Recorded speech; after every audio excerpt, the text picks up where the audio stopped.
What's good, Josh? Agamakai. Welcome back to my channel. Make sure you leave a like, comment, and subscribe. And y'all know what to do with that.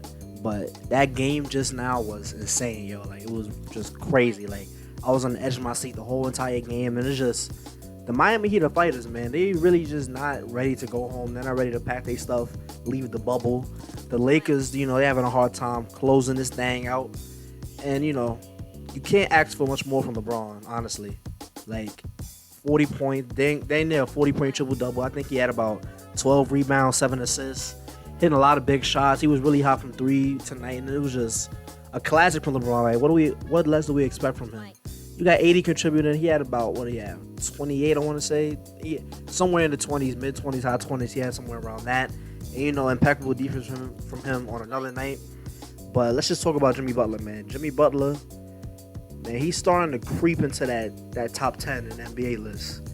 Because not only is he talented, but he's talented in the huge, big clutch moments. It's like when the stakes are high, he's even higher. Like every time, another triple-double tonight. I think he had 30 something. Man, he had a lot of clutch shots in this game. He had some free throws that closed out the game, I believe. But before we get into all that, before we get into the real basketball takes about the game, Danny Green, if you're seeing this, you robbed the Lakers, man. 2 years, $30 million.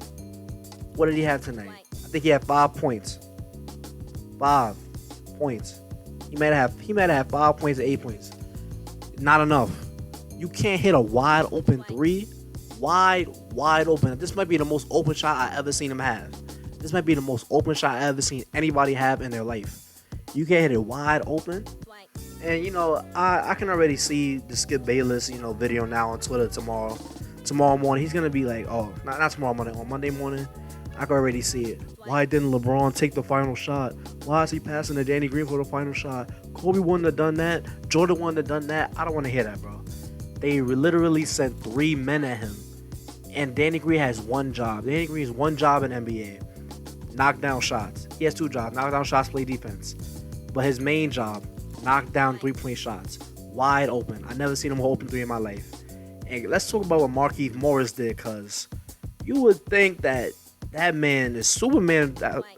You would think he's Superman because of how hard he threw that ball to try to get into the post of AD, because that was ridiculous. Like, I'm not going to throw the blame on him for that, but come on, yo. You can't throw an entry pass? Like, Jesus Christ, son. But the Miami Heat won despite Bam having like 13 points. He only had like 13 points. And, oh, man, Duncan Robinson, man, let's talk about him. He's the consensus 3rd best shooter in the NBA, behind Stephen Clay, of course. And he's just so dangerous. Like, you can't take an eye off him for 1 second. And, there was a play, KCP, he was caught ball watching immediately at Duncan Robinson 3. And he gets a lot of his 3-pointers off the dribble handoff action. And it's just a beautiful thing to see, because you got to play him so tight. It opens up everything for the person who's passing it to him. I saw earlier tonight, Bam Adebayo, he did a handoff play, which he usually does at Duncan Robinson. But this time, LeBron went up so high to stop the Duncan Robinson 3. Bam got a wide open dunk. He missed it, but that's not the point. The point is, Duncan Robinson is just such a dangerous weapon at all times on the offensive end. Defensive end, he's not, so valuable. He's a defensive liability. You're going to target him when you want to score an easy bucket. But who else? Kendrick Nunn had some good minutes for the Heat. He's been, ever since Goran went down and he had to step up and, come in for Goran, I think he's played his role correctly. He had some nice timely shots. But AD, he always seems to be just hobbled. Like, he always seems to be hurt. He's always, limping up the floor. Like, he falls down. Takes him a while to get up. And, and the announcer like, oh, AD looks shaken up. AD looks hobbled. Commercial break happens. We come back. He's just fine. 10 minutes later, AD's hobbled. AD's shaken up. Next commercial break, he's fine. But I just want to see if he's going to be 100% next game. But if the Miami Heat were to pull off this 3-1 comeback, I don't think LeBron can ever live this down. He can never, ever live this down. I'm not saying it's going to happen. I'm not saying it's going to happen. I think the Lakers are going to close this out in the next game. But if somehow, some way, by some miracle, LeBron and the Lakers don't close this series out and they blow this 3-1 lead, LeBron will forever be second in the GOAT conversation. And me, if you watch my last video, I don't believe in a GOAT, but for those who do, There's no way you can say LeBron is the GOAT if he doesn't close this out. But I think he's gonna close it out because there's no way they should have lost this game. Honestly, the only problem was on defense. They wasn't really stopping anybody. Everybody was just getting whatever they wanted. But next game I think they come out. LeBron, I think this is a sign. He should take this as a sign for him to always stay aggressive. Whenever LeBron's aggressive, it puts a lot of pressure on the other team to combat that aggressiveness with offensive weapons of their own. And I think they played Jimmy Butler just fine. You got to let Jimmy Butler shoot threes. Like, you got to give him a lot of space for that. Jimmy Butler wasn't going for that. He wasn't going for them jump shots. On the last play where he got the free throws, he had a wide open shot. He said, no, I'm going right to the rim. I'm going to bang it. I'm going to bang down low AD. He got the free throws that won him the game. But I want to talk about Danny Green again. I don't know what happened to him. Like, it's like one day he just woke up and just forgot how to shoot. I feel like even earlier this season, he was just a way better shooter. He had that clutch shot against Dallas. And I feel like he was, a real consistent, reliable shooter. Like, I always saw LeBron diamond him, give him all kinds of assists. And now he's just a shell of his former self. KCP had a big three. I was, losing my mind off that. And I remember the KCP slander. I remember people were calling for him to, get shipped out of LA. And, it wasn't, not right. I'm pretty sure at the time he was playing bad, but the redemption arc for Kentavious Caldwell-Pope is one of the best redemption arcs in the NBA, I think, because people, instead of, complaining and whining and moaning and groaning like Danny Green has done, all he did was just improve his play. If you play good, you don't get criticized. Danny Green doesn't understand that. He wants to get praised for playing bad, like consistently playing bad. It's not like he has one bad game every couple games and he's just terrible, but yeah.